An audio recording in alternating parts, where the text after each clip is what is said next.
Bonjour les docs et bonjour les futurs docs. C'est quand même étonnant qu'on parle si peu de la relation médecin-patient pendant les études de médecine. C'est même paradoxal, puisque la médecine, c'est quand même une relation entre un médecin et son patient, entre un soignant et un soigné. Mais alors, comment est-ce qu'on fait pour apprendre la relation médecin-patient pendant les études de médecine sans parler de relation? Alors, certains disent que justement, la relation, c'est inné, que ça ne s'apprend pas. Alors oui, la relation, c'est en grande partie inné, mais ça s'apprend aussi. Et en médecine, je pense que la relation s'apprend par imitation silencieuse, ou plus précisément par ce qu'on peut appeler un mimétisme taiseux. Alors le mimétisme taiseux est un mécanisme d'apprentissage très archaïque, qui consiste à mettre les étudiants et les étudiantes en médecine sur le terrain sans leur parler de relation. Et du coup, les étudiants et les étudiantes en médecine doivent se débrouiller tout seuls en ce qui concerne la relation avec les patients et avec les autres soignants. Et on ne crée pas les conditions pour qu'ils puissent en parler.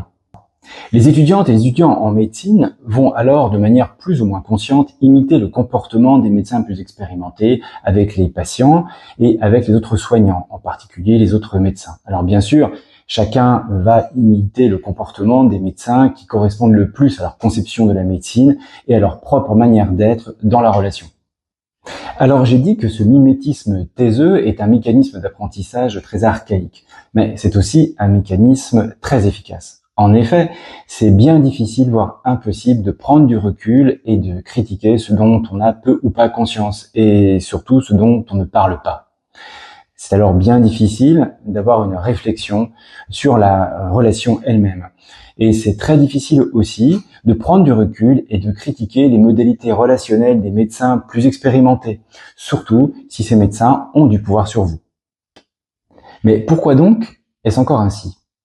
C'est d'autant plus étonnant que les études de médecine sont censées être sorties du modèle biomédical pur et avoir développé une approche dite biopsychosociale qui intègre des facteurs biologiques, psychologiques et sociaux.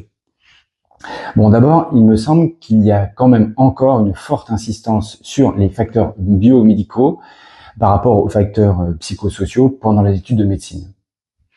Il y a aussi éventuellement une méconnaissance théorique et pratique en ce qui concerne la relation médecin-patient en général et l'empathie médicale en particulier.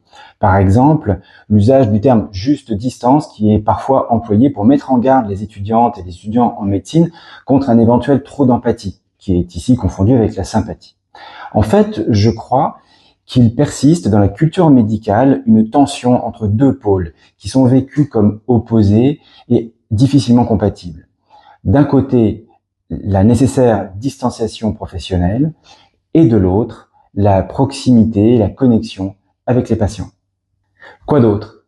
Eh bien, le fait qu'en médecine, on valorise beaucoup la pratique clinique sur le terrain et l'efficacité concrète. On n'aime pas trop les causeurs, les beaux parleurs, le blabla. Alors oui, bien sûr, la relation médecin-patient, c'est important. Mais le plus important, ce n'est pas d'en parler. C'est de la vivre sur le terrain, de manière concrète, et de se faire sa propre expérience clinique à côté de médecins plus expérimentés, dans une sorte de compagnonnage. Le reste, c'est du blabla, qui crée souvent plus de problèmes qu'il n'en résout. Et en médecine, on croit encore parfois au zéro blabla, zéro tracas. Bon, les causes de ce mimétisme taiseux dans l'apprentissage de la relation en médecine sont donc multiples. Mais le résultat, c'est le maintien en médecine d'une sorte de scotome relationnel.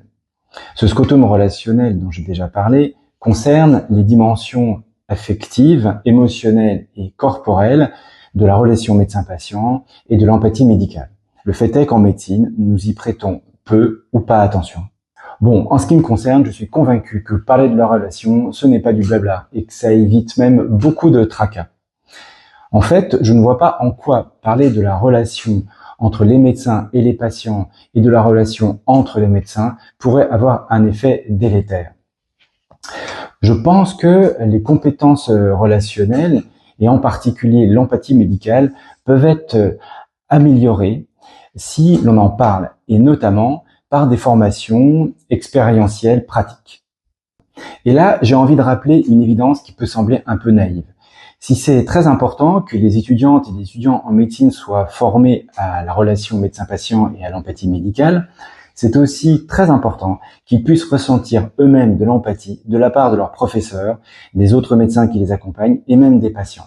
Et ça, c'est lié au fait que l'empathie est un mouvement réciproque.